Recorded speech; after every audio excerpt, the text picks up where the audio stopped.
যখন ছোট ছিলাম তখন গ্রামের দোকানগুলাতে শুক্রবারে নামাজের টাইমে শ্যাম্পু কিনতে গিয়ে যখন পেতাম না তখন খুবই বিরক্ত হইতাম।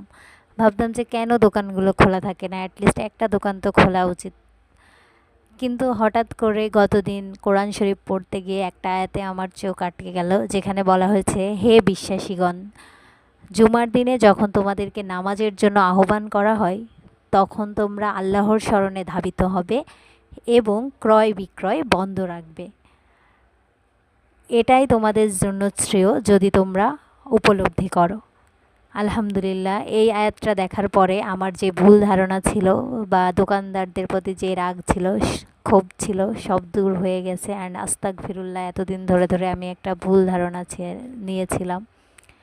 তো আপনারাও এখন থেকে সব দোকানই জুমার আজান হলে নামাজের জন্য চলে যাবেন।